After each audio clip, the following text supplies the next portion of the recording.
One of the most common questions that I get on a regular is, how do I do inner child healing? What do I use? Do I have to meditate for 4 hours a day? How do I do it? How do I start? Valid. These are all valid questions. So today I wanted to talk about how you can start like now. And I'm gonna bet you money that it is not as difficult as what you might think. Hey guys, welcome back to my channel. My name is Jenna and welcome to Geek Responsibly, where I help you understand inner child healing, shadow work, and break societal norms. Okay, so what we're not gonna be talking about today is meditating, gratitude journaling, or breath work. Maybe a little bit of breath work. But 99.99% of those things are not needed, and many of them are used as excuses for you to not start. Well, I don't do this, and I haven't done that. I have witnessed some of my clients do such amazing work with just this exercise I'm going to share with you today in this video. And I know so many of you are going to be hung up on these tools and be like, but Jenna, what about inner child healing meditation? And what about journaling? First of all, there are a ton of videos on YouTube, including on my channel, that go over some of these tools.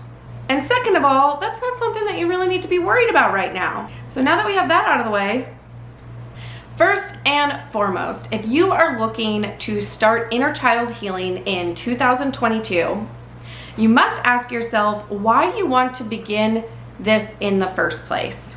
And what I mean by that is, were you told to start inner child healing? Have you heard of inner child healing from someone specific?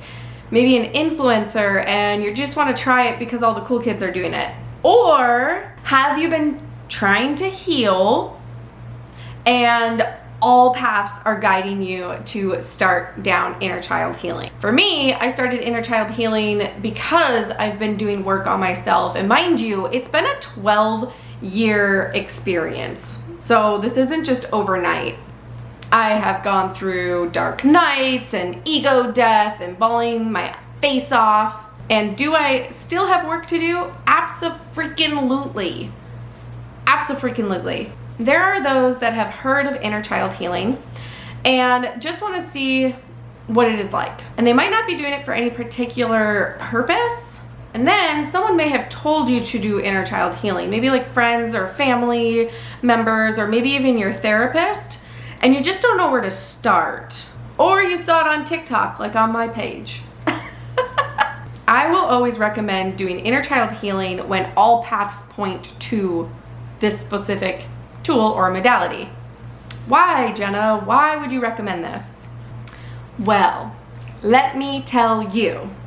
I just believe we're in better places when we're already doing the work and it just starts showing itself like, hey, this is the next step. Many of my clients who were told to do inner child healing tend to be more closed off and reserved when doing the exercises, or just noticing that their inner child might not even show up or participate because of the other wounds and just where they're at.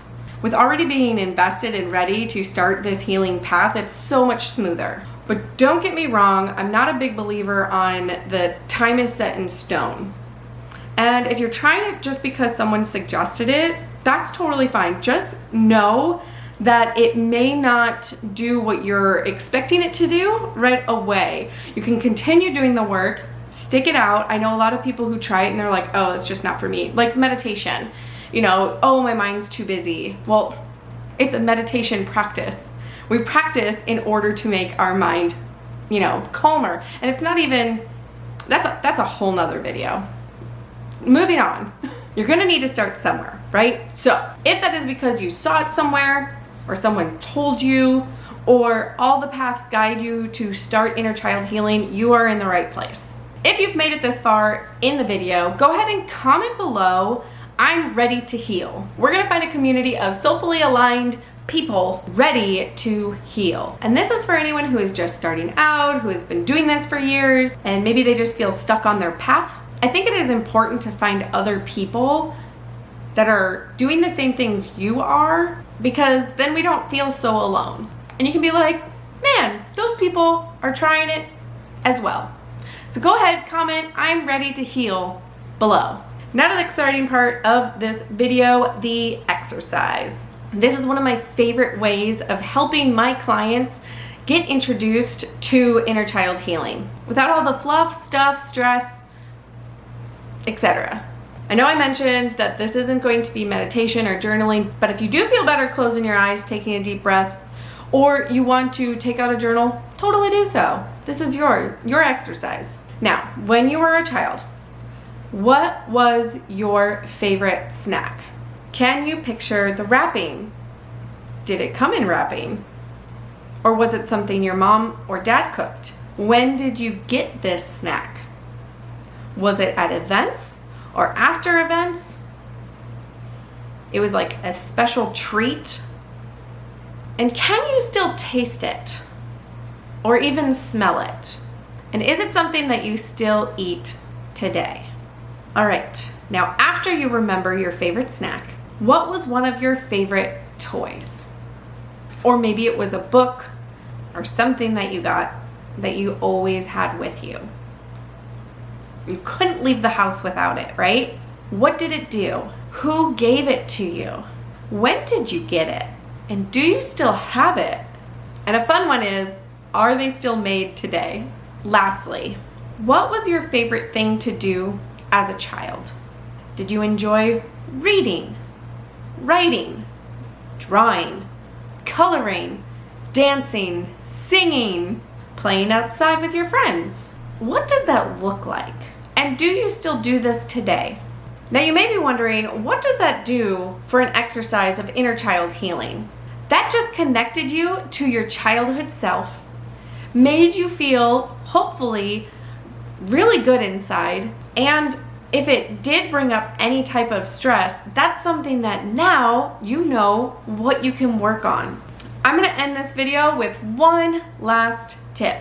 I wanna give you one last tip, and that is just freaking start. Just start. Don't get hung up on not being able to recall anything, or if you felt stressed while doing this exercise and thinking that you're not good enough. Those are the limiting beliefs keeping you where you're at, keeping you stuck.